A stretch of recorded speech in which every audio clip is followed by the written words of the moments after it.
Andre wataretse ukuboko reka tuguhe ijambo ariko nsiganye iminota mike cyane ntabwo sura kongera ko kuko amasaha yagiye kandi nibaza ko abo mbere bako hose ubu hamaze gushika mu maminwe nk'abari muri Europe no muri Burundi kumbure na mukwiye kuja kuryama nta ubu yavugira rimwe ngo yamare tuzogana n'undi munsi ariko reka tumvije Andre ijambo.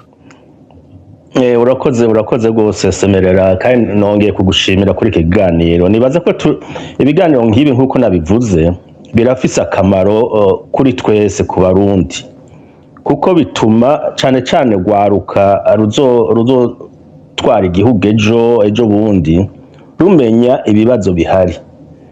Ibibazo benshi babivuze kandi ni byiza, je ndabishimye ivyiyumviro baterereye. Ikibazo c'u Burundi si ikibazo c'abahutu, ikibazo c'u Burundi si ikibazo c'abatutsi, ikibazo c'u Burundi si ni ca CNDD FDD, ikibazo c'u Burundi si ca IPRONA si ca SNL. Ikibazo c'u Burundi ni leadership, n'abatwara. Umuntu wese atwaye adafise vision y'igihugu atwara nabi. Nico gituma mbona ko ibi biganiro nk'ibi bikenewe ko abantu kugira bi-exprime bavuge ico biyumvira. Jewe untutse umbwiye nabi ntaco je narakukurutse, je ndahanura gusa kandi kuva 1991 simba mu Burundi, sinkorera mu Burundi kandi sinagiye mpunze, nagiye kubera iby'akazi kazwi. Naragiye mu bihugu byinshi byo muri iyi si, ariko hose narahanuye, narabaye umuhanuzi w'amashirahamwe akomeye ku isi. Ariko je ivyo ngira, ijambo mvuga ni contribution nka Andre agira kugira abantu bamenye ibibazo biriho, kugira ejo uzoba ashikiye ubutegetsi ntagenda avuga ngo nanje ndahashitse reka nanje nikande, maze imyaka myinshi mu buhungiro, reka ndonka agakonte, ndonka imodoka nziza, ndonka amazu meza. Abanza arabe Abarundi bakeneye iki. Intwaro ziri ku butegetsi kuva turonka intahe y'ukwikukira ni nyinshi, zose ntawe uvuga ngo zakoze nabi canke ntawe uvuga ngo zakoze neza. Zose zirafise ubunenge, ariko hakagera ahantu bakabahanura bakemera guhanurwa. Ariko ahantu Burundi bugeze uno munsi, jewe ndababwira ko nakoreye intwaro zibiri. Narakoreye Yohani Bagaza, narakoreye Buyoya, narakoranye na Buyoya kandi ndabegereye cyane. Uno munsi nta na rimwe Uburundi bwari bwagera aho bugeze uno munsi, cyane cyane kuvyerekeye ubutunzi. Birateye isoni kubona Uburundi uno munsi ivyerekeye ubutunzi buri munsi y'aho Burundi bwari bugeze 1970.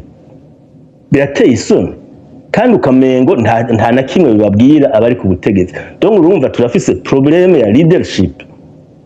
Nico gituma je mbona nti ibi biganiro Abarundi bari bakwiye kubigira, bakagira ati umwe wese akavuga ico yiyumvira, ni naho tuzoshobora kubaka iyindi diaspora ikomeye, itarimwe amacakubiri y'amoko, itarimwe amacakubiri y'imigambwe, itarimwe amacakubiri y'intara n'ibindi nkuko tubona no munsi.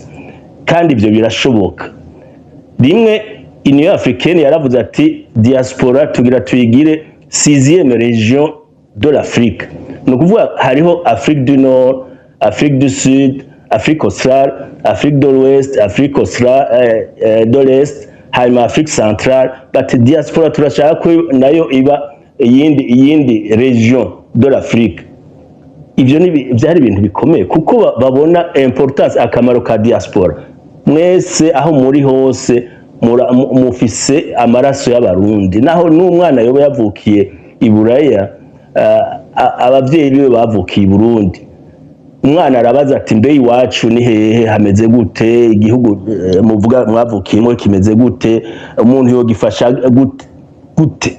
Ivyo rero byose birakwiye ko twese bituraza ishinga abarundi bose cane cane ugwaruka bizera kuzotware ejo n'ejo bundi bazobogora igihugu, bamenye bati igihugu kigwaye iki, kubera iki tumaze imyaka 60 twarikukiye irenga, twarikukiye Uburundi bwarikukiye bukaba budashobora kwiteza imbere, bugisabiriza imfashanyo zo hanze harimo n'ivyo kurya.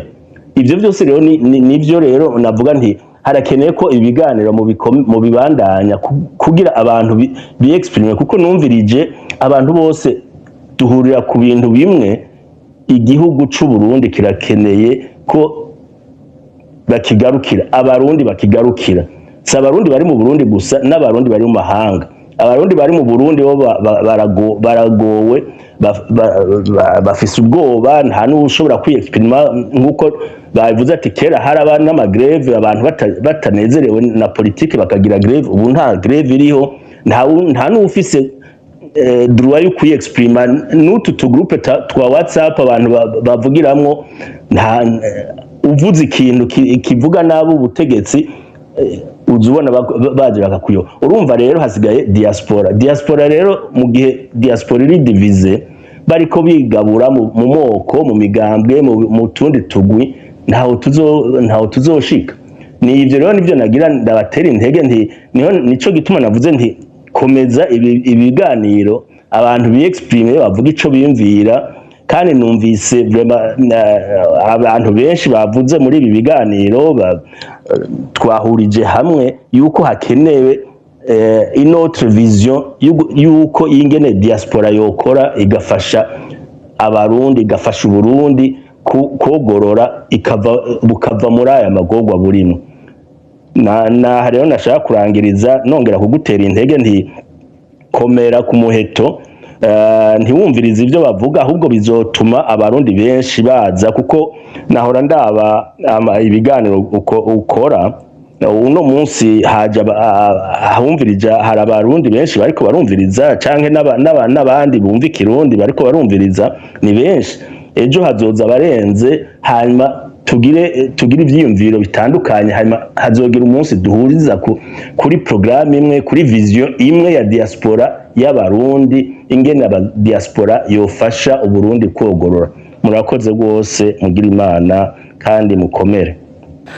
Urakoze cyane bwana Andre, urangije uvuze neza kuri iki kintu cy'uko mfite diaspora turose privilege ya liberté d'expression. Mu diaspora atagira icyo avuze n'ubuhisemo canke uweshanjije iyo liberté na avantage ntoyi. Sinzi ubundi mu Nyamerika mu politiki avuga ati abantu batanga liberté yabo kugira baronke quelque sécurité ntibakwiye ni dale ni l'autre. Mugabo twebwe ndaza ko sécurité yacu ahanini irakwiye, ndashaka kwexprima par rapport y'abari mu Burundi au moins.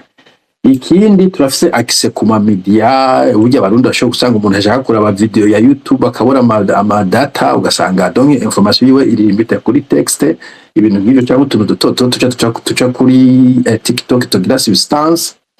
Ikindi turafise example ushaka kubona ico ingene aho umupolisi atonda inyuma y'umuntu asanzwe, aho ugenda muri office ntibagukankamire, aho usaba ikintu ntihagire igihe ugira utora igiturire, aho uri umuntu wirabura ukagenda umuzungu akavuga ati thank you boss, akusabye akazi turashobora gukora kanya kazi kejo, ntaguvuga gukankamira muri restaurant ko ingene abantu bubahana, atamugwa ngo garçon ngukumenga we ni ikintu gikomeye cyane. Turafise izo example que on peut tushobora kupropager, we can spread si vous voulez, tukandukiza abandi.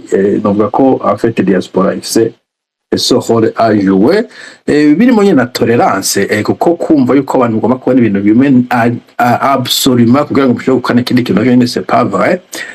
Navyo navuga muri ndi video uzoraba yageze ama primaire, uribaza aba bose n'aba républicain bariko Ron DeSantis na Trump bariko barahangana, bajya ba Cory bariko bahangana, ba Biden nabande mugabo ama primaire aheza ati okay primaire twamaze gutora Joe Biden, abandi bose ni mu cicege muzinyuma tujima Joe Biden. Ipfude n'ubu ntibari bankaye usaka kuvuga ati iyi policy foreign policy ntimva kumwe bagahangana bakavugana mu majambo ne bafata mu mazosi, mugabo bazi yuko bafise common good to make America a good place, not a great again. All right. Okay, urakoze. Bo Radio Peace, Radio Africa mugabo yavuze ijambo ry'imva mutima, reka kumbure yashobora kuba afise ijambo rya conclusion mugabo ace amere nk'unyakora cyane nk'iminota itarenze 2.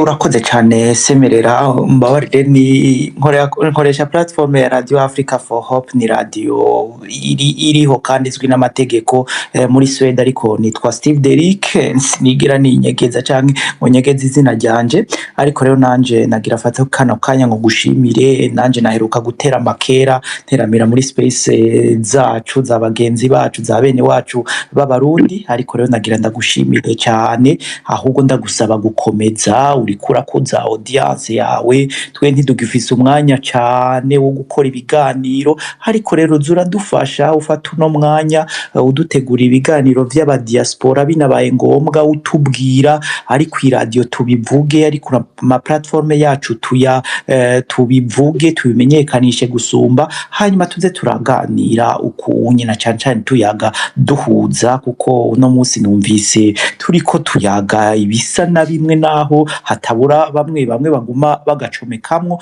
Ariko rero nagira ngushimire cyane, nejo bundi titegura ibino biganiro. Ni murazi yuko hari abadusambuye, abaragerageje kudusambura nk'aba diaspora, kuduteranya nk'aba diaspora, na cyane bashinga diaspora zo kudusambura. Nibaze yuko twogira urunani na cyane tukaja muri iyo logique benshi batahura. Nibaze yuko ibintu vyogenda neza. Iki naco nagomba shimire cyane no muhumure Andre ni kwigize no kuri sinamuzi cyane, ndamuzi mu biganiro bitandukanye, ariko incabwenge nk'izo nizo twifuza yo kuzituje imbere mu biganiro ngaha hanze nk'aba diaspora. Nta kintu coyoha nk'umunsi twogira za diaspora day atari za zindi zaba bandi nyene bari mu byabo tutazi, atari nibaze yuko atari by'aba diaspora. Nibaze yuko nk'umunsi tworondera nk'igihugu ngaha i Buraya kimwe tugatumira abantu, ata bimwe byo kuraba ati ninde aza kwicara imbere,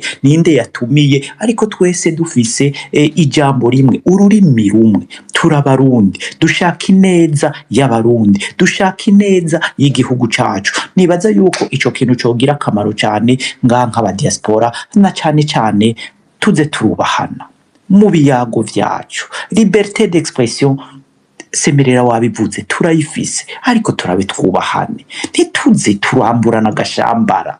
Umuntu avuze ibyo udatahura canke ibyo udashaka canke ibitandukanye n'ibyo wewe ukunda canke wemera, si umwansi wawe. Ntumwambura agashambara, ntumutuke. Ivyo nibaze yuko bizodufasha cyane, naho benshi bariko baravyiyobagiza. Nuko rero je ndagushimiye cyane, nibaza yuko nukuri ndagushimiye cyane, kuko nibaza yuko naheruka gufata umwanya wo kumviriza space z'abarundi kera cyane. Ariko rero ndagushimiye cyane, shimira n'abandi bose twateramanye, abashikirije ivyiyumviro vyiza bimwe birumvikana yuko turi ku murongo mwiza. Mwakoze cyane kandi mubane mugira ibihe vyiza na weekend nziza. Urakoze cyane ku intervention yawe, nanyumvise mugabo sinashoboye gukora icyo mvuze ko nari kuri vora. Urakoze cyane, ni ijambo ry'ihumure ko mbere zosura kukomunikana ubundi. Mu kurangiza reka nibutse kandi ko diaspora tukwiye kuba ATM y'u Burundi, amafaranga, ahubwo dukwiye kuba reservoir y'ubumenyi, dukwiye kuba umutahe capital d'experience, izi experience dufite za experience professionnelle cyangwa experience personnelle. Kuko donc ivyo tubishike ko dukeneye mu bisanzwe aba diaspora bose, haba abari hanze, donc bakenewe bose. Washaka nashigikiye leta, tuba dukeneye condition yabo, kumbure tubagarure canke bayifashe kwikosora. Ko cyo gushigira leta bwoko n'amakosa yakoze, no dutangwe mvuga nka Trump. Abantu bashigiye Trump bwo gata amakosa yakoze, abantu bashigiye Biden bwo gata policy kuri Israel siyo, no bashobora gufasha mu bimwe aba bona dashikiye tane kwa kundi abayinegura ugwaruka turabakenerwa ko cyane umenga ruri kumera se kubera bamwe baca bagerageza kwiyategera mu zindi canke badusuzugura babonye ko papa babo kumba tudatomoye ntawo bakarira ndeka kubesha abakenyezi turabakeneye ndetse ngo ku bakenyezi bente abanyesore Kashimire Rosetta none mukenzi yasaba ijambo sinzi ko yateza nari nsimbiye hanze aba bantu bize ba intellectual experience zitandukanye abo bose barakeneye na cyane twihate kuvuga ngo mbega ninda afise raison ahubwo tumenye duti dufise iki twese dushobora gukora kugira ngo abana bacu bazoragwe Uburundi buruta ubwo twarazwe. Voilà, ni naho nohereza nonge nshimire abakoze intervention bose sabe nimbaze ko umutumira atashoboye kuboneka mugabo ndaza ko hanini ibice biduha espace yo kugira tuganire open mic tutari framed muri frame y'umuntu umwe soje ntabwo no bigaya ko atabonetse bitamuvuye ko ariko icyo no givuga kandi shimire abasha gukora intervention bose shimire abatwumva igenda cyane abari i Burayi n'abari mu Burundi atari ko intervention zabo ari zikomeye gusumba izindi ari uko iwabo wari minwi guzishira saa 8 z'ijoro ya mwigoye cyane ndumva ntoreka kubashimira naho mpereje abatashoboye kuronka ijambo abakozi n'abera mu bindi tuzosuruganire kundi munsi mwese mubwire umunsi mwiza mugire weekend nziza abagisigaranye weekend iboneka sawa bye bye.